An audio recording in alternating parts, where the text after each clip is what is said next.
Thank you very much. I'm so excited to be in Ireland for my very first time, and I hope that I'll be able to come back before the end of oil. I also hope that our panel can stir up even half as much interest as the last group. The last 2 days I've heard a lot of talk about basically technical fixes. And the problem with this is we really don't face a technical challenge here. We face an adaptive challenge. This is going to take change in human behavior. And I suggest maybe we start moving toward that challenge of addressing the adaptive challenges ahead of us. These are very difficult challenges that we face. And as my husband always tells me, if it were easy, women and kids would be doing it.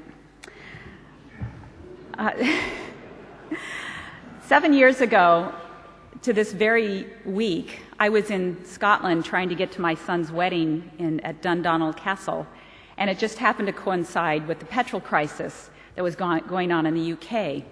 And I might remind you that that crisis really was the result of the people uprising regarding a tax on petrol. And I was struck by some of the human behavior that I saw during that experience. Not the least of which was, there were basically two things that struck me. The first was, why would a rental car company rent you a car with no gas? A car without gas is as useless as a drill without drill bits. And then the second thing that struck me was the fact that there were so many cars strewn along the motorway that we saw as we were able to hire a taxi to take us. But there were so many cars that were left abandoned along the highway. And my thought was, why is it that if you have a fuel gauge and you know you're on empty, why wouldn't you park your car someplace safe and then try to get some alternative way of getting to your destination rather than just abandoning your car? And then I started to think about my father, who owned a Model T when he was in college many, many years ago.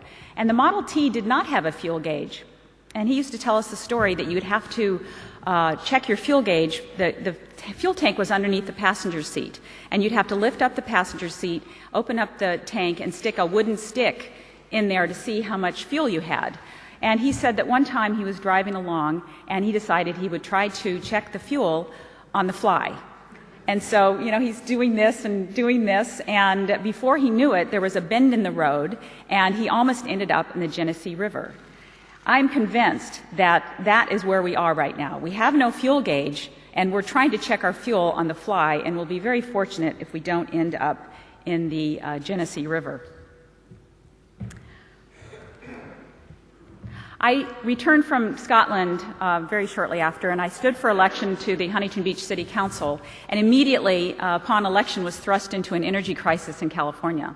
And that was really my first experience with energy. Even though I do have a bachelor's degree in earth science, I really hadn't studied energy. And many of you may have followed what happened in California, the gaming of the gas market.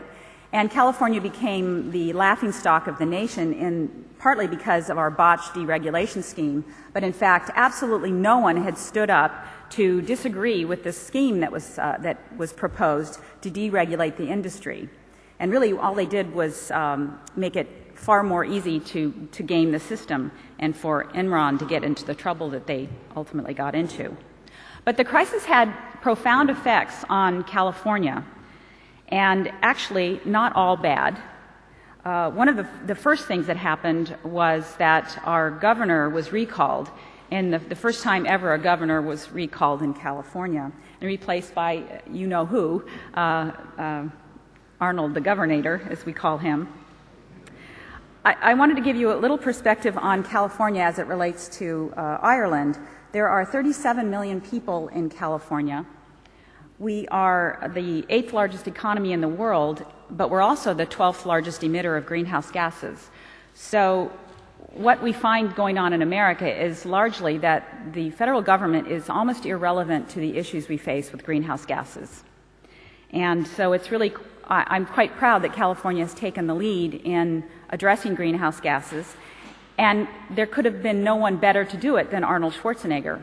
Not because I'm a huge fan of his, but because you spell his last name is spelled, the last R is spelled with a capital R. He's a Republican, but he's a Republican in a state that is majority Democrat. And so what this did really was it allowed the Republicans in the state to save face so that they can, it's okay to care about the climate and to want to address that issue. Of course, that doesn't happen everywhere. And you can see by this map where the most conservative counties are in the state. They are the red counties, and the blue ones are the most liberal. And those are the blue counties are the ones that said no to voting for the recall, and the red said yes.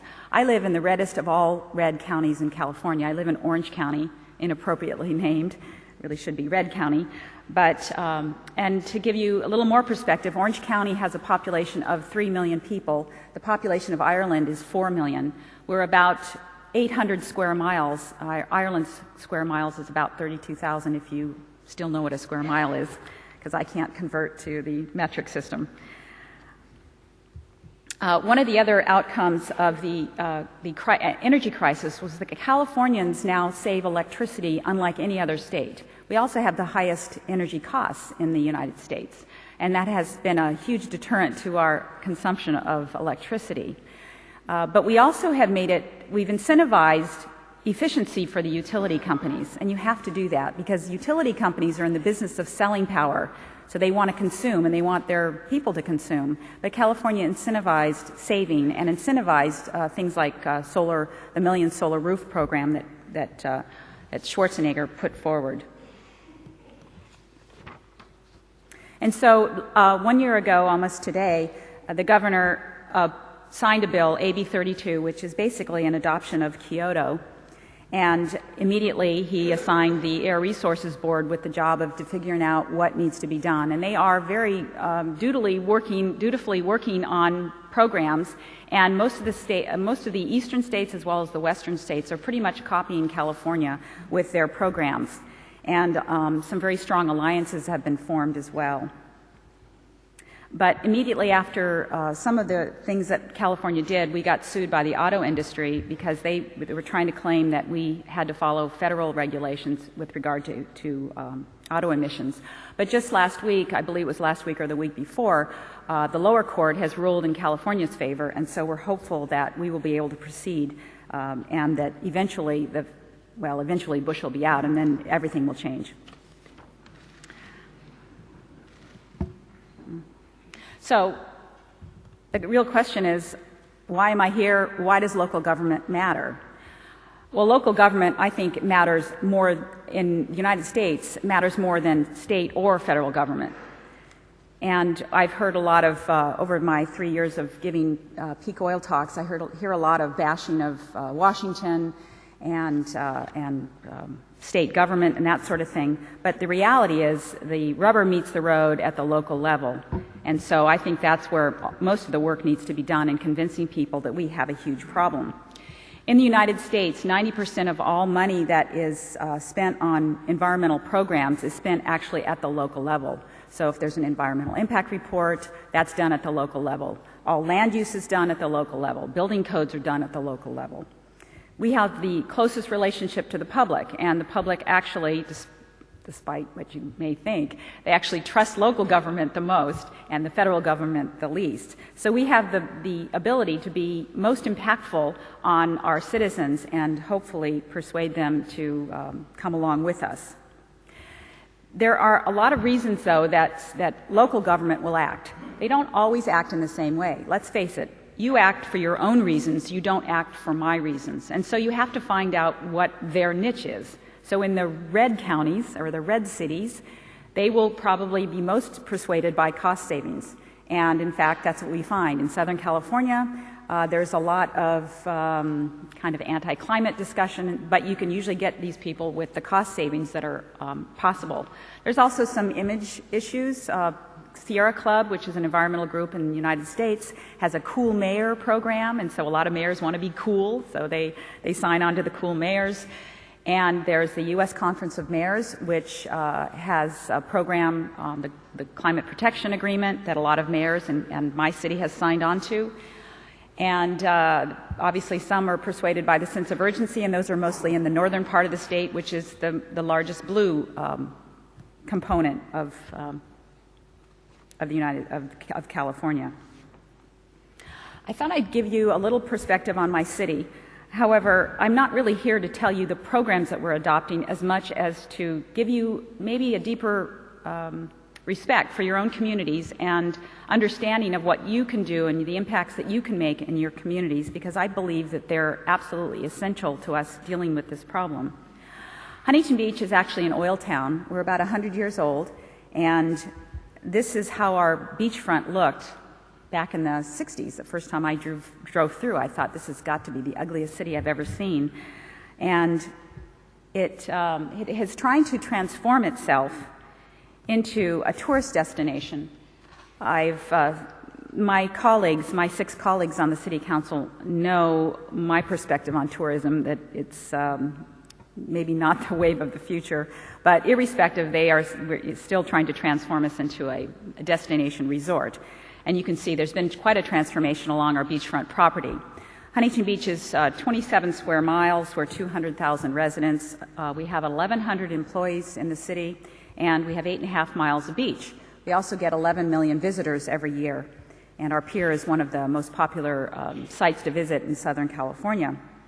The problem is, as you can probably see from this picture, is we are pretty much just sprawl. There's the public transportation system, like most in California. Nobody uses it unless they have no other alternatives. And you can't tell where one city ends and the next city begins. If you drove from southern part of Orange County all the way up to Los Angeles and beyond to Ventura County, you would not know where one city started and one ended, because there really are no breaks. It's just one gigantic, sprawling mega city. And this is basically our budget. Every city has its own different money constraints, and it really all boils down to money. This is all about money to local government. You can see from this, 71% of our general fund budget goes just to personnel services, the cost of our employees, their health benefits, retirement, all of that. 24% to operations, and only 5% left over for capital projects. And we have huge needs, huge infrastructure needs. Sewer, water, I mean, there are just so many needs in a city, and that just doesn't cover it all.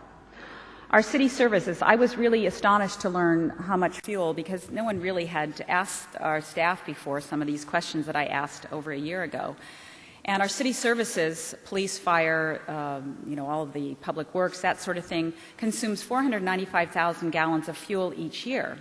And then I called the sanitation district, which does the contracts in our city, and asked them how much fuel they consume just to pick up our residents' trash and take it to the dump, which is a 46-mile round trip. And they consume 525,000 gallons in doing that.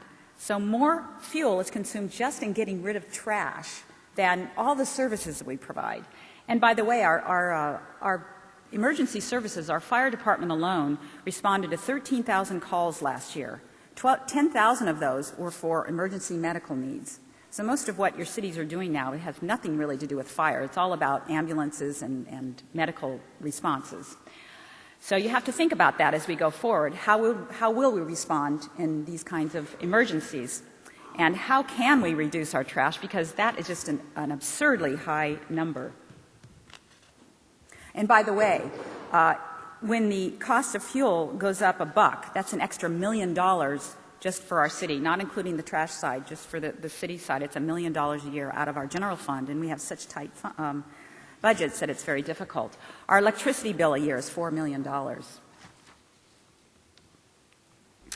Some of the infrastructure that we do have to think about as we deal with this issue is things like flood control. Our city is very low-lying, and yes, we will be impacted dramatically by rising sea levels. We have the largest pumping capacity of any city in Southern California. We have 15 flood control stations, so when it rains, we have to just pump all out, and that takes a massive amount of natural gas. It's 4,500 tons of trash every single week that our residents produce. And by the way, we do have a very healthy recycling program. We recycle over 60% of all of our trash. The problem with this, though, is that most of that recyclable material isn't wanted by anyone. We need to create markets for people that will incentivize them to use that recycled material, because what is happening is that trash is being sent to China. Almost all those containers that go back, they would go back empty if not for the trash that we generate in Southern California. All that trash goes to China, and what do they do with it? They generate electricity, they burn it. And then in turn, we like to complete all those cycles. That bad air comes back to Southern California. Our air, the mercury in our air, comes almost exclusively from the coal burning in China. We have over 500 miles of roads, and remember, roads are made out of asphalt, and all of our infrastructure basically is based on fossil fuels. And then water. Water is something that most people don't think about. They don't think of that as being very energy intensive. The truth is that in California, 10% of all the electricity we produce goes to just moving water around the state, from the Colorado River or from the Delta or just pumping it out of the ground. 10% of our electricity production just from water. If you add on all the things we do with water afterwards, it's another 9%. So the heating and the disinfecting and the disposal and all of that. So it's 19% of our total electricity production. It's really a shockingly high number, and it's something that should be included in your calculations. This is the Orange County Sanitation District. I served on their board several years. They serve 2.5 million of the 3 million Orange County residents. They process 234 million gallons of sewage every single day. And they need 365,000 kilowatt hours of electricity every single day. Now, there's a good side of sewage, though. It produces a lot of methane.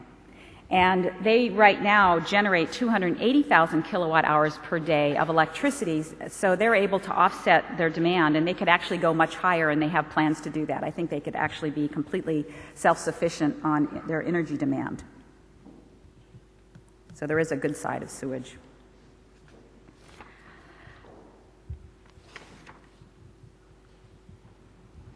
So you can see from all of this, there's huge opportunities for government, not even to mention the people that live in your communities. However, government actually only makes up 3 or 4% of the total consumption of fuels in our state. But you can see there's lots of opportunities with waste. We've heard a lot of those over the last 2 days. Energy efficiency. Very few cities haven't done a lot of energy efficiency, like changing their signals, their traffic signals to LED, which saves just tons of money. Transportation. A lot could be done improving bicycle transportation, because I think that there's a really strong argument that we need to make just tremendous efforts in that area. Some communities have, like Boulder, Colorado, and Portland, Oregon. They've done a really wonderful job. The renewables, obviously, there's a lot to do there, and landscaping, eliminating grass, because it requires not only the water, but it requires it to be mowed, and those kinds of things need to go away, and we need to address those. And in responding to that, our city has, a year ago, is there a reason this flashes? Am I okay time-wise? 10 minutes, okay, I'm fine. A year ago, we did an energy audit, and every city should do an energy audit. Actually, every homeowner should do an energy audit to find out where your energy is actually going. And I don't expect you to see this, but just to know that I didn't want to go to the city council, because at that time, a year ago, I wasn't sure I would have their support on this issue. So I went to staff and worked on staff for a while, and they used some of their discretionary money to go ahead and hire an expert to come in and do an energy audit for the city. And he put together a really good plan and itemized all of the projects that we could do. Some of them have paybacks of like 2 or 3 months, and some of them are longer term. We're now considering doing solar on our library and lots more energy efficiency projects. I want to point out one thing, though, that was shocking to me. You know, the Coke machines. I haven't seen a lot of Coke machines here in Ireland, but we have over 100 Coke machines throughout our community because we have a contract with Coke, and they pay us $200,000 a year to put these machines all over the city. And then I found out that a Coke machine costs about $500 a year in operation costs to keep the power on. There's a device you can put on a Coke machine or Pepsi machine, It's very inexpensive. It's maybe $35 to $50, and it powers down when it doesn't sense a lot of traffic. And it meets the approval of Coke and Pepsi and the soda people. It keeps the temperature of the drink at the right temperature, but it reduces the energy consumption by almost 50%. So you can significantly reduce your energy costs right there. And because of some of the work that I've been doing at the local level as well as the regional level, my city council signed on to the U.S. Conference of Mayors agreement and has agreed in our most recent budget 2 weeks ago when we adopted, we've agreed to hire 2 new staff members, one to oversee all of the energy projects within the city, including our green building program, including our fleets, everything, any solar program, all of that. And you need somebody at the top. You don't want to stick them in a department where no one will pay attention to them. They need to oversee your entire operations and have some kind of control over that. We've agreed to do that as well as hire a water conservation person. And we think that that will have tremendous long-term benefits to our residents as well as our city, saving on the bottom line. But again, my main concern is the public, and will the public be there? We've heard a lot about the political will. I'm concerned about the public will because of things like what happened in Scotland. The public can very quickly, kick out a governor. They can quickly deauthorize you because I get my authority from the voters. And so you shouldn't ever forget that. We're doing basically what we think our authorizers will allow us to do. Otherwise, we'll be very quickly deauthorized. There was a suggestion yesterday. Someone said just let the market, kind of run things. And I would suggest that that's just not going to work. It would not have made our cars safer. We have seatbelt laws and airbags and all those things, not because the market wanted it. It's because it was regulated. There's going to be some kind of a balance between the market and the mandates because the public is not necessarily going to buy into this. And there has to be tremendous education on that front. Partly because we're not getting anywhere with the media. I wanted to point out that despite the gasoline shortages that we've had, not shortages, price spikes we had last year and this year, we have not really seen any kind of change in the vehicle miles traveled among Southern Californians. And we have not really seen any change in the carpooling or slight increase in transit, but it's virtually unchanged. We need some significant price increases in order to see changes. There's the Public Policy Institute of California does a yearly statewide survey of attitudes of Californians. And this is their most recent survey. And you can see the brown is air pollution. Air pollution is always top on Southern California because we do have bad air. And it's in the news a lot. The media covers bad air all the time. And you can see it got a huge bump up last year. I think that's largely because climate change became fashionable in California. But I think it corresponded to a drop in the red is energy. So we saw this 6% decline in people thinking that energy is the most significant problem facing us. And that really concerns me, but it doesn't necessarily surprise me. I did a Google search of the Los Angeles Times, and LA Times serves a region that is like 21 million people. I don't know how many people subscribe, but they have a very large audience. So I did a search online for them for the last year. How many times in an article did the term peak oil appear? And I was really shocked. It was 0. It's a significant newspaper in the United States. And so I don't know the Irish Times. I don't know how many people they cover. I don't even know if it's the major newspaper in Ireland.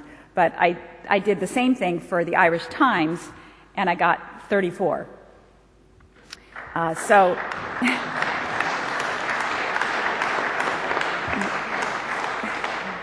Somehow we have to make this a sexy issue. We had an issue in Huntington Beach just a few weeks ago. We had to pass an ordinance, and we now call it the Naked Man Ordinance. There was a naked man. He's a naturist, and he would stand out in his front yard naked. Well, we had to pass a law to make it illegal to be naked in your front yard. And we got press coverage from around the country. I mean, everybody came out of the woods. It was just unbelievable, the coverage. So we somehow have to make peak oil sexy. So, because my son has Irish friends who send him funny Irish pictures, and this is America in denial, even though I believe it's Ireland.